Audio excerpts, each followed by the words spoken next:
குருவியின் hotel. வீடிபுரம் என்ற ஊர்ல சின்னு என்ற காகம் ஹோட்டல் நடத்திட்டு வந்துச்சு. அதுல மீனு என்ற குருவி சமையல் வேலை செஞ்சிட்டு இருந்துச்சு.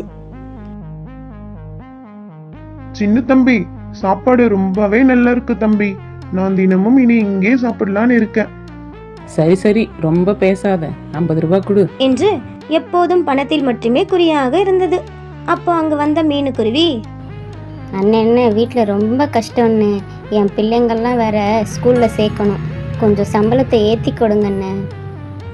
ஏ மீனு, என்ன நீ சமைக்கிறதுனால தான் இங்க வியாபாரம் ஆகுதுன்னு நினைக்கிறியா? அப்படியெல்லாம் சம்பளத்தை ஏத்தி தர முடியாது. இஷ்டம் இருந்தா வேலை பாரு, இல்லைன்னா போ என்று மீனு குருவியை திட்டியது சின்ன காகம். இப்படியே சில நாட்கள் போனது. அதே சமயத்தில் சின்ன காகத்தின் ஹோட்டலில் நல்ல வியாபாரம் நடந்துட்டு இருந்துச்சு. அங்க வந்தவர்கள் எல்லோரும் மீனு குருவி செய்த சமையலை புகழ்ந்து கொண்டே சென்றார்கள். மீனு, இப்பதான் ஹோட்டல்ல நல்லா வியாபாரம் ஆகுது இல்ல, இப்ப போய் நம்ம முதலாளி கிட்ட நம்மளோட சம்பளத்தை கொஞ்சம் ஏத்தி கேட்கலாம் என்று முடிவெடுத்து மீனு குருவியும் அதன் தோழியும் அவர்களுடைய முதலாளி கிட்ட போச்சிங்க. அண்ணே, இப்போதான் நம்ம ஹோட்டல்ல நல்லா வியாபாரம் ஆகுது இல்ல, இப்போவாச்சும் எங்களோட சம்பளத்தை கொஞ்சம் கூட கொடுங்கண்ணே, எங்களுக்கும் நிறைய செலவு இருக்கு. இதை பாரு மீனு, என்னால சம்பளம் கூட கொடுக்க முடியாது. உன்னால இந்த சம்பளத்துக்கு வேலை செய்ய முடிஞ்சா செய், இல்லைன்னா வேலையை விட்டு போ. நீ போறதுனால எனக்கு ஒன்றும் நஷ்டம் இல்லை. சின்ன முதலாளி இப்படி சொன்னதும் மீனு குருவியும் அதனோட தோழியும் இப்படி பேசிக்கிட்டாங்க. இதை பாரு மீனு, நம்ம முதலாளி என்னைக்குமே நம்மளை மதிக்க மாட்டார். இப்படியே நமக்கு சம்பளத்தை கூட்டி கொடுக்காம வேலை மட்டும் வாங்கிக்கிட்டே இருப்பார்.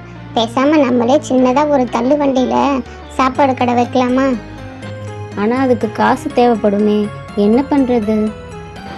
என்கிட்ட கொஞ்சம் பணம் இருக்கு, அதை வச்சு இப்போதைக்கு ஸ்டார்ட் பண்ணலாம் அப்படின்னு சொல்லி மீனு குருவியும் அதன் தோழியும் சின்ன காகத்தோட ஹோட்டல் பக்கத்திலேயே சின்னதா ஒரு தள்ளு வண்டியில சாப்பாடு கடையை திறந்துச்சுங்க.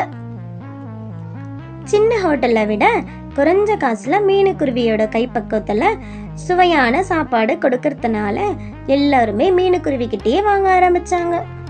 அதே சமயத்துல சின்ன காகத்தோட ஹோட்டல்ல மீனு குருவி இல்லாததுனால சாப்பாடு சுவை இல்லாம வியாபாரமே சரியா நடக்கல. கொஞ்ச நாளிலேயே மீனு குருவியோட ஹோட்டல் பெருசா ஆகிடுச்சு. மீனு குருவியும் லாபத்தை ரொம்பவே எதிர்பார்க்காம குறைஞ்ச விலையில தரமான சாப்பாடு கொடுத்துச்சு. அதுக்கப்புறம் தான் சின்ன காகத்துக்கு புரிஞ்சது, மீனோட கைப்பக்குவத்துக்கு தான் நம்ம ஹோட்டல்ல வியாபாரம் நடந்துச்சுன்னு. சின்னோட ஹோட்டல்ல நஷ்டத்துல போனதுனால அதை மீனு குருவிக்கு வித்துடுச்சு அந்த சின்ன காகம். இந்த கதையில இருந்து என்ன தெரியுது நமக்கு? எப்போதுமே யாரையும் குறைவாக மதிக்க கூடாதுன்னு தெரியுது.